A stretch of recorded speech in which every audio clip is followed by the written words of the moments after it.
Hello, it's me again. How you doing? It's a very grey, dull and rainy day in England, so I've bumped up the contrast on this video. Hopefully I've fixed it. We will see. But I thought today we'd have a chatty little Q&A, mainly because I think I'm all designed out. I've been trying desperately hard to film a video this week and it just wasn't happening. I think all my creative juices are gone. I need a top up. So I thought I would answer your questions. I get a lot of DMs all the time on Instagram. I get a lot of questions on Twitter and on my YouTube channel, and I don't always get around to answering them because I am ignorant. But today is the day. So I have asked for some questions, and I've also asked for some questions that I don't usually answer. So hopefully I'll be able to cover some topics here. I've brought my friends. Hope you don't mind them joining us. If you are watching this video, by the way, and you aren't subscribed, please do press the subscribe button. It's completely free for you to do for life, and you get some good videos, hopefully. Hopefully I don't annoy you too much.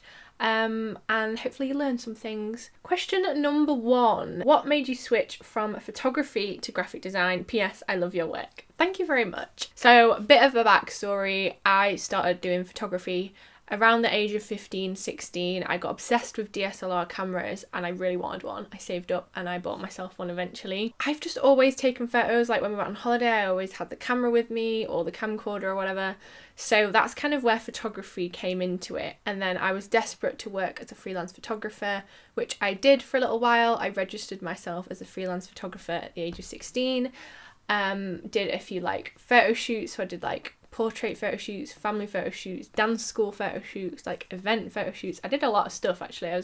I'm pretty impressed with myself looking back. At the time I didn't really think anything of it. So then once I'd kind of done that, I realised there wasn't much money in being a freelance photographer, or at least in the area I live there isn't. Maybe I was doing something wrong, who knows. But I ended up working with a local event photographer every single weekend, 12 hours a day, both days in a weekend. In between my uni life, I did a lot of photography work. At one point I actually worked 6 days a week photography, and I think I just lost the love for it, probably because I wasn't doing it for myself. I wasn't my own boss. I could see too many things wrong with how things were run, and I could just see other things. I got fed up with doing the same thing over and over again. Yes, we went to different events every weekend, but it was the same thing, just a different place, and it was just tiring. I didn't get to see my friends or my family.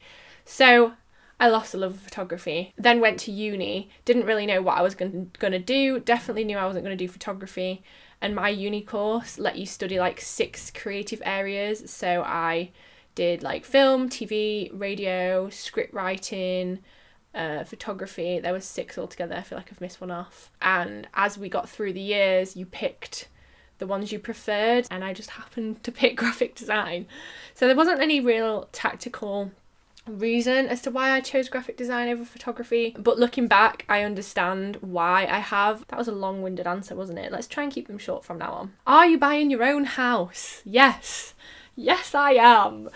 When I'm buying it, I don't know. I have an ISA account, and basically it lets you get free money from the government. I think they're closing that soon actually. I'll put some info in the description if you're in the market for house buying. I've saved up a chunk of money, but I definitely need to save up some more. I'm always on Rightmove looking at houses I can't afford. I'm also not 100% sure where I want to live. I know I don't want to live too far away from Doncaster, my parents' house where I am now, because family is a big thing for me, but I want to make sure I'm near a train station so I can get to London pretty fast, near the motorway so I can drive wherever I want pretty fast, but not in this same area, but also affordable. There's a lot of things, but I do definitely want to buy a house. I look at a lot of Pinterest boards about houses. I've already got a collection of things up in the loft for my future house that I don't yet own. I've got pans, I've got a kettle, I've got a toaster, all that kind of stuff. So it's coming. It's coming, and you bet I'll be vlogging it. Do you pay for everything for your boyfriend? No, I don't. I am a stickler for making sure everything is fair. I want to do it half and half.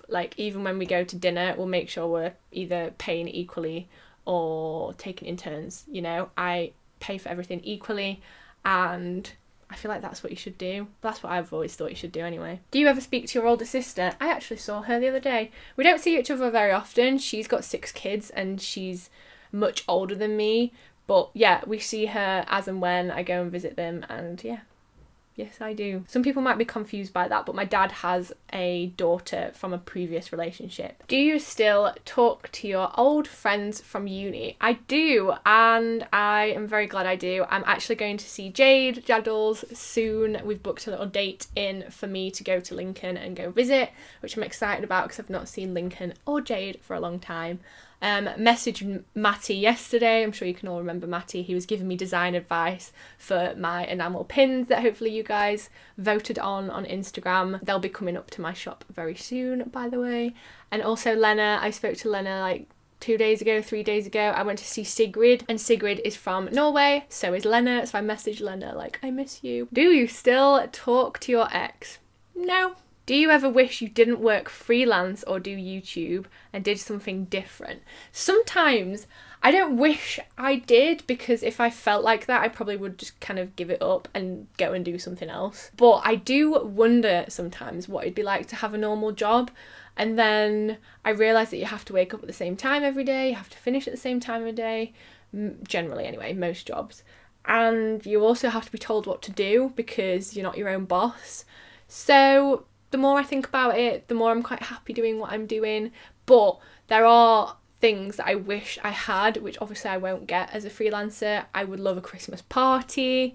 I'd love to be able to like go down to the pub with my pals from work. But then again, would I actually go? Mrs. Antisocial, probably not. But yeah, I miss like the little work community, but I'm also not getting the drama, not getting the boss, and I get to sleep whenever I want. How to start a stationery e-commerce. So how to start a stationery shop. I'll let you know when I've done it, because all I have is prints at the moment, soon to be enamel pins, which I'm very excited to release, and then I will be doing stationery soon. I'd say just do it. Look at the prices, make sure you're making money per unit and go for it. Start small, build it up. That's all you can do. Did you go to school for graphic design? I sort of did. I didn't study a graphic design degree. I studied a degree called media production. I graduated last September, so September 2018. In my final year, I did specifically graphic design, but the entirety of the 3 years wasn't just graphic design, and I know for a fact that the graphic design course at that uni is completely different and a million times harder. So I probably know an eighth of the stuff that actual graphic design students know, but I'm picking it up as I go along. So yeah, I didn't actually study graphic design.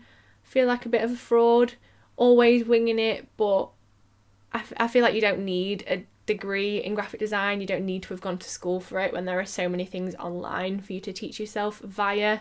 And at the end of the day, your clients generally don't really care what degrees and qualifications you've got, as long as they're getting a good design out of you. So yeah.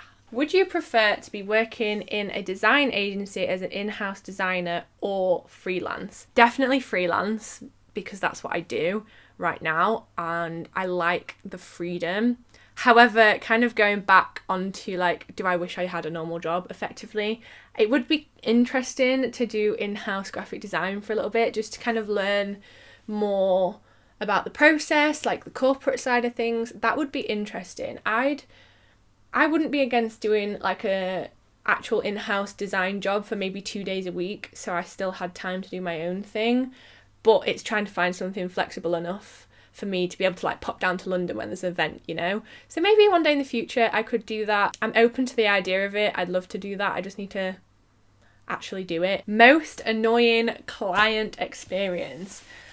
So there's not one in particular. There's been like a handful that just make me want to pull my teeth out, or my hair, or both. To be fair, it's nothing that they've done purposely, it's just a lack of understanding, and it makes the whole process so frustrating. Like, it's my job as a graphic designer to interpret your words or your kind of vague ideas and put it into a final product. The trouble is, when the client doesn't know their ideas, that's when it gets frustrating. So especially when, like, recently I nearly completed a logo and then we got right to the end. We were almost ready to sign it off. Battery died. We were almost ready to sign it off. It had already been a painful process and they changed their mind right at the end.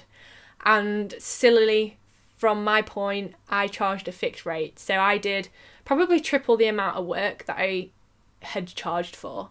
So it was frustrating and I was losing money at the same time. Ooh, this one's interesting. Financially, could you survive and thrive off of the money you make only from graphic design work? So, no. I don't think I would. I've never really sat down and worked it out specifically, but although I don't really have any major outgoings, like I pay for my phone, I pay for my car, I pay for like my Adobe subscription and like all the internet-y stuff, all that kind of stuff. But obviously I don't pay for my own house, I don't have a mortgage, so that is where I wouldn't know whether I'd be able to afford it or not. Right now, just my graphic design work would definitely not be able to pay for a mortgage and a life. It's definitely a combination of the two, which I'm quite happy about, although I do want to put more focus into the graphic design side of things. I would like to shift my own income a little bit, so it's sort of 50-50 from YouTube and graphic design. Hopefully I'll get there. I'm interested to see if the balance is different this year. I did like a pie chart video last year and I had like the majority of my income coming from YouTube, which scares me because this platform could close tomorrow and I'd be screwed. So I want to make it like 50-50 and see where that goes. But it's a work in progress. Tips for getting started with YouTube: just do it. If you're thinking about it, do it. Stop thinking about it, just get it done, because the more time you waste, the less time you have to practice and get used to it. You don't need a fancy camera, you just need to sit in front of a window. You don't need any lights. I don't have any lights on me right now, I'm just sat in front of the window in my office. I've got a really cheap tripod I've had for years and I've got a little tiny camera on top of it. You don't need like a big camera, big lens, big microphone, anything like that. Just natural light and a semi-decent camera will be great. Even the new phone cameras, like if you've got a decent iPhone or one of the fancy smartphones, you could totally use that, just prop it up and film from that. Ooh, can you talk through your decision to get an agent? How early in your career did you get one? So it has been almost exactly a year since I had an agent. I like to call it management, but I suppose it's the same thing. So effectively, my manager gets me work, he deals with the emails, he negotiates the price, like how much I should charge for my services. This is just YouTube wise. He does not do any of the negotiation or emails or anything for graphic design work. I'm working on that. I do want someone to do that for me. But yeah, YouTube side of things, I've had a manager for a year. And how did I go about it? It got to the point where I was spending more time replying to emails and chasing people up than I was creating, and it was taking the love out of it for me.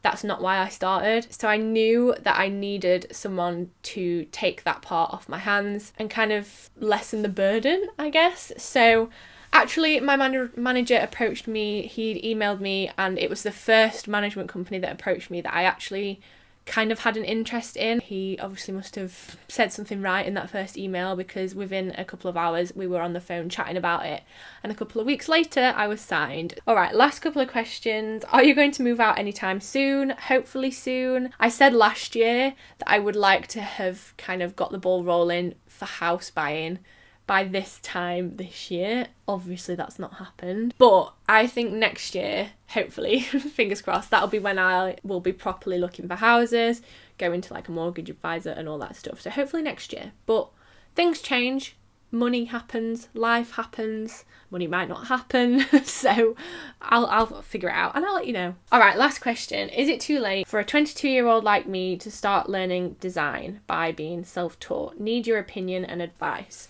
No, it's never too late. If you wanted to start a new kind of skill, go for it. 22 is not old at all. I'm 24, and if I decided tomorrow I wanted to learn animation, I'd go and do it. Like, if you have the passion and the drive and the motivation, teach yourself something new, even if it's just for a couple of hours in the evening, a couple of times a week. You'll be able to pick things up slowly. It's all about practice. I wouldn't limit yourself to the thing that you're already doing. Like, don't just narrow your life down to like one vocation, one thing. I will do this one thing and I will be good at it. I think it's good to have a lot of talents and to kind of hone down in on the ones that you have the most passion in and hopefully develop them further, and then eventually might be able to make some money from it.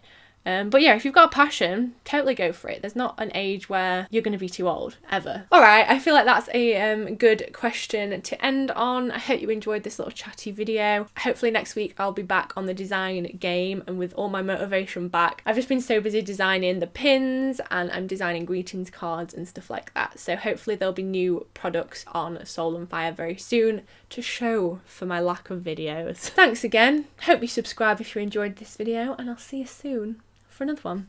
Bye!